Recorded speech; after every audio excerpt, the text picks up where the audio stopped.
That a lot of things that we want to do, a lot of places we would like to go, a lot of things we would like to experience, and we just stop at but, and we build a case. In fact, I was reading something the other day that talked about but. It says but is an argument for our limitations, and when we argue for our limitations, we get to keep them. See, but will cause you to procrastinate, but will cause you to hide out behind fear, but will cause you to come up with all type of excuses that you can validate your inaction and not acting on your dream. And right now, more than ever, people need to look for ways to live their dream. People need to look for ways to make it on their own. There is no such thing as job security. There's no such thing as a storm-proof or tragic-proof life. There are no guarantees today, ladies and gentlemen. The illusion is gone. There was a time when we graduated from high school, you were told, go to college and get out, and you go and work for a corporation for 30 or 40 years. They'll give you a gold watch and you'll retire. Special announcement, that day is gone.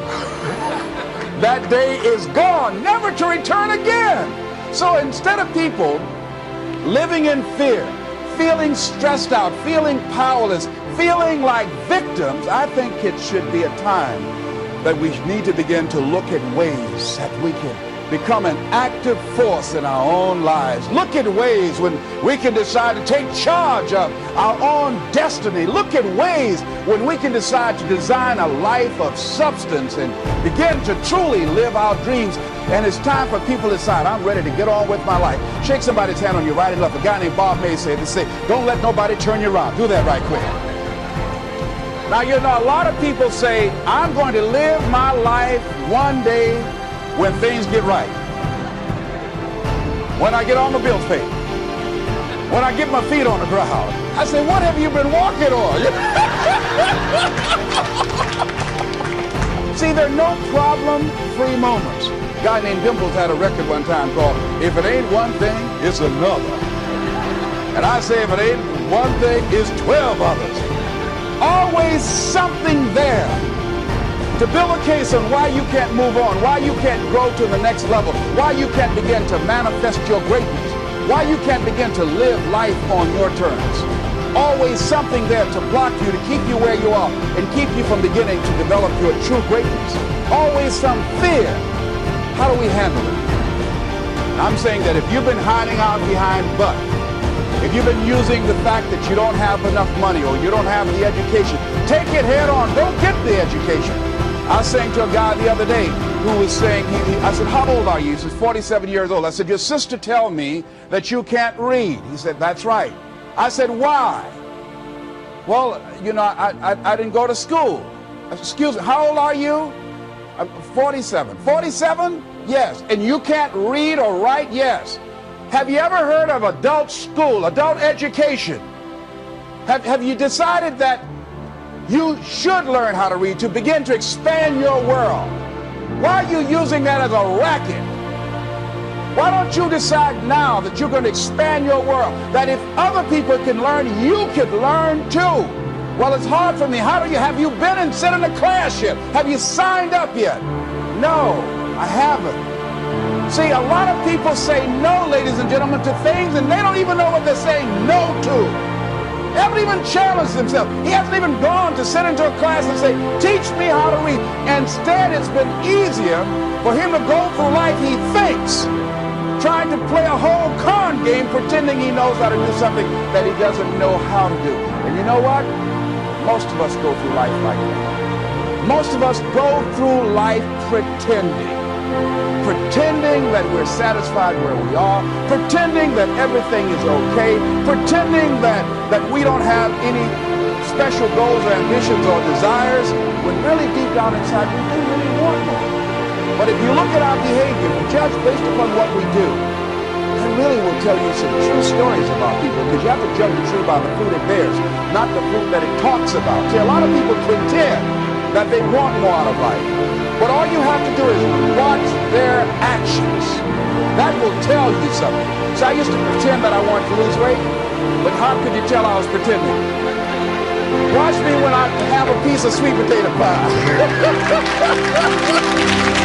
Let me give within walking distance of some peanuts, some potato chips. See, I was pretending that I really wanted to lose weight. No, I eat just watch what I eat. I'll tell you what I'm seriously committed to. People will tell you, oh yeah, one day I want to have a restaurant. See, they're pretending they want to go into business for themselves. They're not serious. How can you tell, Les? Watch their actions. Watch what they're doing. The proof is in the pudding. So if you want to do something, if you thought about something you want to do, take it head on. Decide that you're going to start looking at it, start doing research on it, start tackling it, start becoming involved in whatever and wherever it might lead you to begin to explore the possibilities in that particular thing that you're seeking, so that you can begin to learn all you can about it. Decide that you're going to face it, that whatever shortcomings you have, that you're going to strengthen yourself there. Whatever training is required, that you're going to go get that training. That you're going to get started right now. George Washington Carver would say, do what you can, where you are, with what you have. Never be satisfied. S.B. Fuller used to say, and I've heard Joe Dudley talk about, always strive to be more than that which you are. Yeah, don't get satisfied with yourself. Always know that wherever you are, you can enjoy more, that you deserve more. Most people, you know what they do? Most people go through life quietly and safely, tiptoeing to eternal greatness. Find out what it is you want and go after it, and live your life depends on God.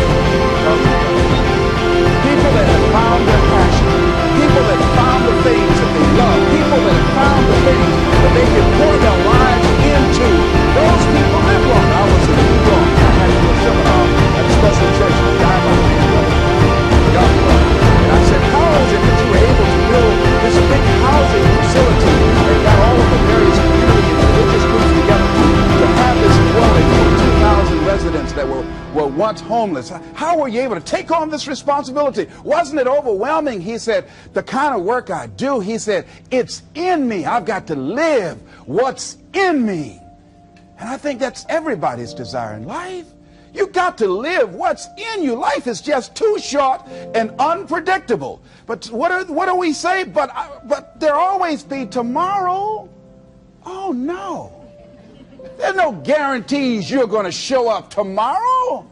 There are a lot of people who were here yesterday that they're not here today. There are a lot of opportunities that were around yesterday. They're not here today. Oh, you can wait, but you know what Abraham Lincoln said? Well, good things might come to those who wait, but only the things that have been left over by those who hustle.